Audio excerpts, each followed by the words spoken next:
यीशु के जन्म की कहानी हजारों साल पहले की बात है। नजारेत नामक शहर में मरियम नाम की एक जवान महिला रहती थी।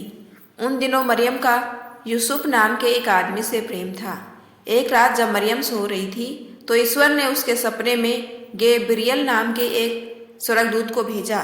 उसने मरियम को बताया कि वह जल्द ही एक पवित्र आत्मा वाले पुत्र को जन्म देगी, जिसका नाम उसे यीशु रखना होगा। यह बात मरियम ने अपने साथी यूसुफ को बताई तो बदनामी के डर से इस खबर को सुनते ही यूसुफ ने मरियम से अलग होने का फैसला कर लिया। यह जानकर ईश्वर का वही स्वर्गदूत यूसुफ को उसके सपनों में मिला और उसे बताया कि मरियम एक पवित्र आत्मा को जन्म देगी, इसलिए उसे मरियम से शादी करनी चाहिए और उसके साथ रहना चाहिए। उस स्वर्गदूत की बात सुनकर यूसुफ ने ऐसा ही किया। उन दिनों नजारेत शहर पर रोमन साम्राज्य का हिस्सा हुआ करता था। जब मरियम गर्भवती हुई तो उन्हीं दिनों रोमन राज्य में जनगणना चल रही थी।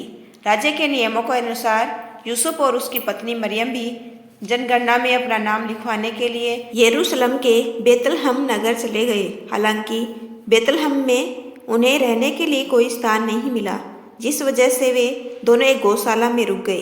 बेतलहम के उसी गौशाला में ही एक मरियम ने उस पवित्र आत्मा वाले पुत्र को जन्म दिया और उसका नाम यीशु रखा।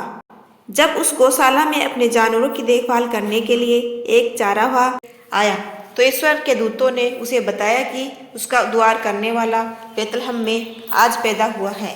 पहले तो उसने इस बात पर यकीन नहीं किया, लेकिन जब उसने गौशाला में मरियम, यूसुफ और यीशु को देखा तो वह हैरान रह गया।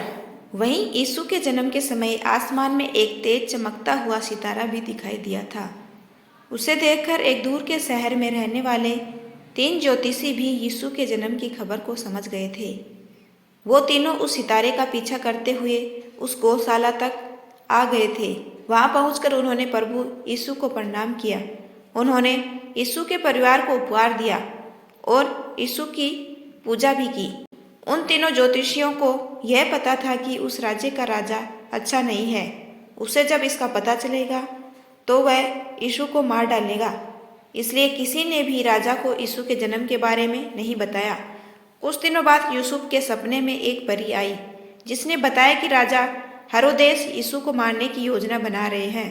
इसलिए वह अपनी पत्नी मरियम व पुत्र यीशु के साथ मिस्र चला गया। वहीं जब दुष्ट राजा हेरोदेस को यीशु की कोई जानकारी नहीं मिली तो उसने बेतलहम के सभी छोटे बच्चों को मारने का आदेश दे दिया। हालांकि इस दौरान उस दुष्ट राजा की मृत्यु हो गई। इसके बाद यीशु ने अपना परिवार के साथ मिस्र को छोड़ दिया और तीनों ने इजराइल की यात्रा की। इसके बाद उन्होंने अपना पूरा जीवन नजारेत में गुजारा। कहानी से सीख। ईसा मसीह की कहानी हमें यह सीख देती है कि बुराई की कभी जीत नहीं होती है। बुरे लोगों का विनाश करने के लिए ईश्वर हमेशा किसी न किसी रूप में धरती पर आते हैं। ऐसे ही वीडियो देखने के लिए चैनल को सब्सक्राइब कीजिए।